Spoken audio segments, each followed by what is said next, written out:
Η αρχαιολογική σκαπάνη κατευθύνεται από μια τύχη που παίζει περίεργα καμιά φορά παιχνίδια στους επιστήμονες. Ποιος θα περίμενε, για παράδειγμα, ότι ο περίφημος δίσκος της Φεστού θα βρισκόταν σε αυτή την απόμερη γωνιά των ανακτόρων, ανάμεσα σε μαυρισμένα τσουκάλια και στάχτες από καμένα κόκαλα βοδιών. Μετά τα βασιλικά διαμερίσματα με τις κοιονοστοιχίες και τις αλαβάστρινες ορθομαρμαρώσεις, κανένας δεν θα στεκόταν σε αυτά τα πληνθόκτιστα σπιτάκια της βορειοανατολικής πτέρυγας. Κι όμως εδώ, φαίνεται, στεγαζόταν το ιερό θησαυροφυλάκιο της Φεστού, παρόλο που ένας μόνο θησαυρός, ο δίσκος, είχε απομείνει για τους αρχαιολόγους το 1908 όταν το ανακάλυψαν. Η χαρά των αρχαιολόγων για το έβριμα μεταμορφώθηκε γρήγορα σε αγωνία που δεν τους είχε καταλήψει 70 χρόνια τώρα. Τι να γράφει άραγε ο δίσκος της Φεστού?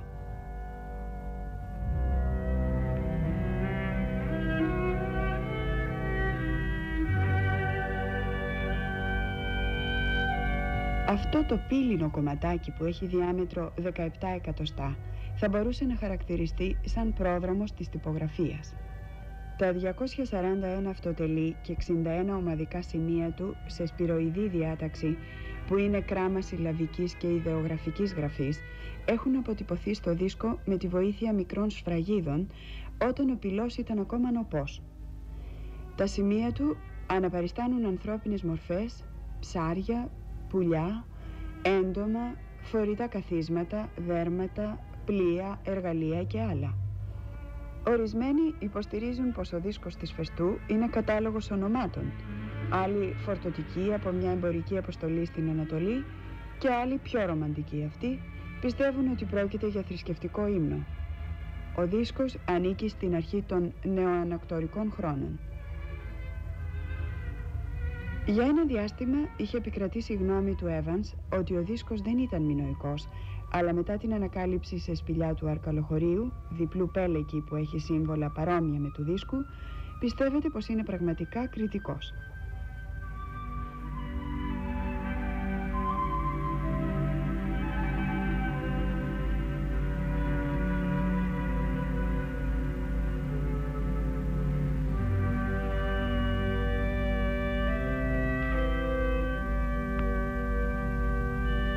Τα πρώτα δείγματα μινωικής γραφής έχουμε πριν από το 2000 π.Χ. πάνω σε σφραγίδες με τη μορφή σημείων. Οι ρίζες της γραφής αυτής βρίσκονται στα ιδεογράμματα, δηλαδή σε εικονικές παραστάσεις ενιών και αντικειμένων. Αργότερα η εικόνα αποκτάει φωνητική ισχύ και δηλώνει το σύνολο των θόγκων της αντίστοιχης λέξης. Σε νεότερους χρόνους, το σημείο δηλώνει την πρώτη συλλαβή της λέξης και έτσι φτάνουμε στη συλλαβική γραφή, όπου κάθε σημείο δηλώνει μια συλλαβή. Την πρώτη αυτή μινωική γραφή την ονομάζουμε συμβατικά ιερογλυφική.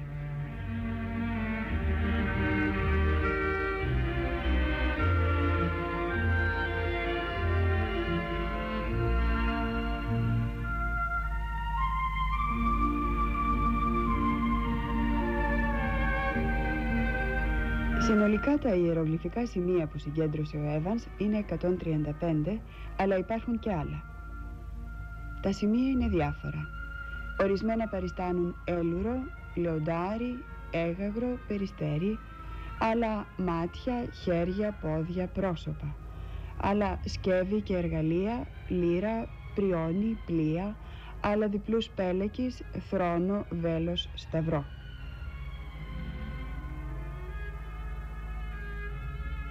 Παράλληλα προς τα ιερογλυφικά χρησιμοποιείται και ένα άλλο σύστημα, η γραμμική Α. Αποτελείται από σημεία που μοιάζουν με αφηρημένους συνδυασμούς γραμμάτων. Τα σημεία του συστήματος Α, που δεν έχει αποκρυπτογραφηθεί, είναι περίπου 70.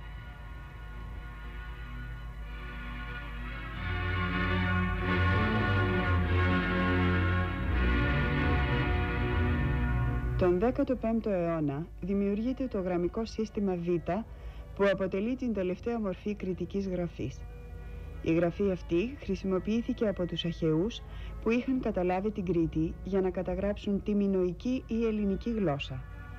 Αποκρυπτογραφήθηκε, όπως είναι γνωστό, από τους Άγγλους Βέντρις και Τσάντουικ.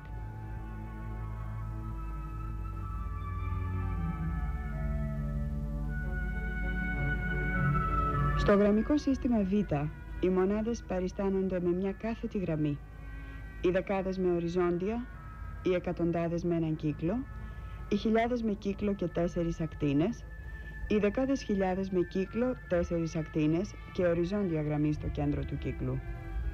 Η γραφή περιλαμβάνει ιδεογράμματα, εικόνες αντικειμένων και αριθμούς.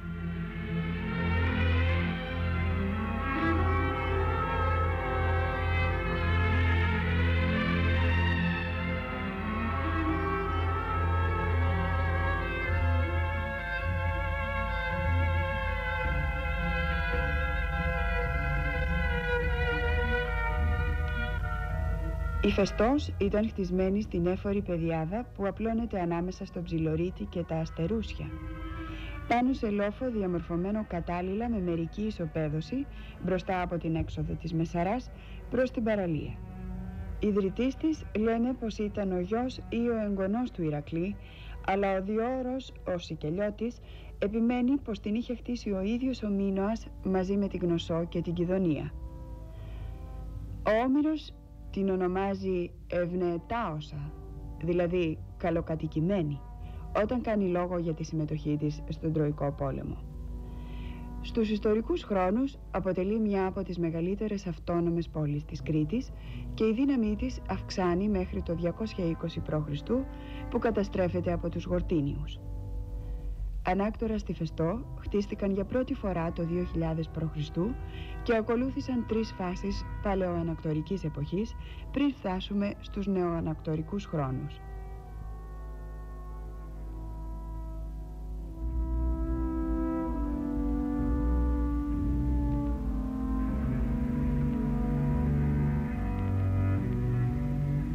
Από τη δυτική είσοδο του ανακτόρου της Φεστού βρισκόμαστε στην πλακόστρωτη ανώτερη αυλή που βρίσκεται σε υψηλότερο επίπεδο από τα υπόλοιπα κτίσματα.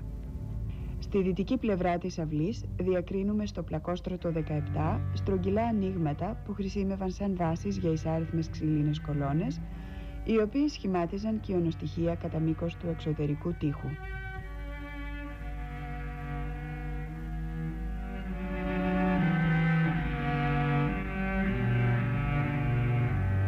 Η αυλή διασχίζεται από βορρά προς νότο από ένα πομπικό δρόμο που θα προχωρούσε μέχρι τη σκάλα στη νότιο-ανατολική πλευρά της.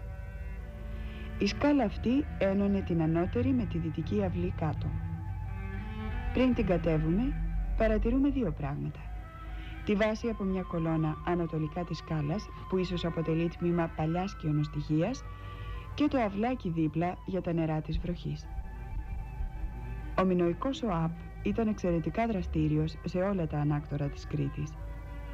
Η ανώτερη αυλή με τη δυτική στοά και τη σκάλα ανήκουν στην εποχή των παλαιών ανακτόρων, χρησιμοποιήθηκαν όμως και στα νέα ανάκτορα.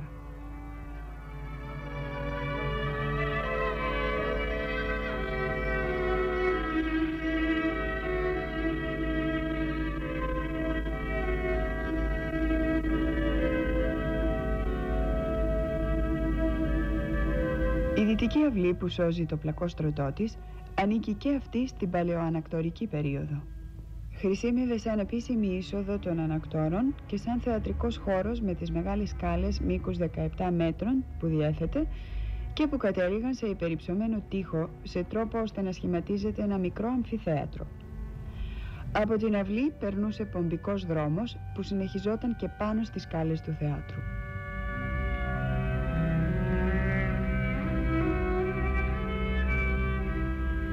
Μια διακλάδωση του δρόμου οδηγούσε στο νότιο-δυτικό άκρο της αυλής, όπου υπήρχαν στρογγυλές κατασκευές, από τις οποίες σώζονται 3. Ο Περνιέ, ο Ιταλός αρχαιολόγος που έκανε εδώ τις πρώτες ανασκαφές, πίστευε ότι τα κτίσματα αυτά χρησιμεύαν για το πότισμα των ζώων ή για τελετουργικούς σκοπούς. Άλλη διακλάδωση του πομπικού δρόμου οδηγούσε σε ένα πρόπυλο με κεντρικό κύωνα από όπου άρχιζε η παλιά πτέρυγα των πρώτων ανακτόρων.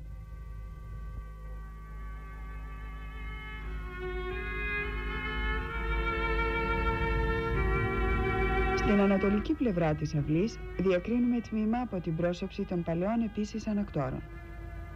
Λίγο ανατολικότερα, σε ψηλότερο επίπεδο, υψώνεται η πρόσωψη των νέων ανακτόρων μπροστά από μια μεγαλόπρεπη φαρδιά σκάλα.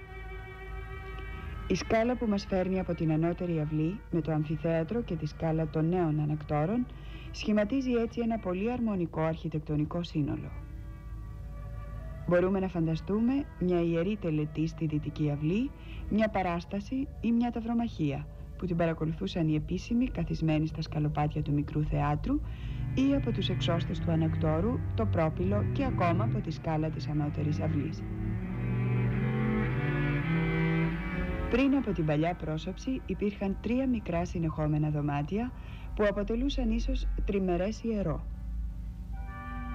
Ο κύριος χώρος του ιερού ήταν ένα άλλο μεγαλύτερο δωμάτιο ανάμεσα στην παλιά πρόσωψη και τη μεγάλη σκάλα των νέων ανακτόρων. Στο εσωτερικό αυτό δωμάτιο βρέθηκε μια χαμηλή ορθογώνια τράπεζα προσφορών με κεντρική κοιλότητα για την υποδοχή της πονδής. Ήταν μόνιμα τοποθετημένη στο δάπεδο του ιερού και είχε στο περιθώριο χαρακτές σπήρες και ταύρους.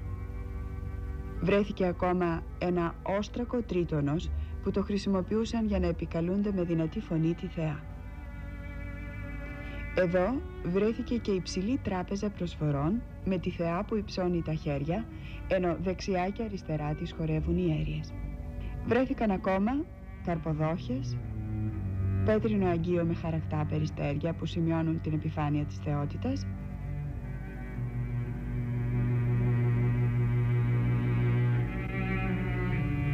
πίσω από το βορειότερο δωμάτιο ήταν ο χώρος για τις θυσίες. Μια κοιλότητα πάνω στο βραχώδες δάπεδο αποτελούσε τη σχάρα των θυσιών που ίχνη τους από στάχτες, κόκαλα ζώων και κομμάτια καμαραϊκών αγγείων βρήκαν οι αρχαιολόγοι κατά τις ανασκαφές. Και στη Φεστό η άσκηση της λατρείας αποτελούσε μέρος της καθημερινής ζωής.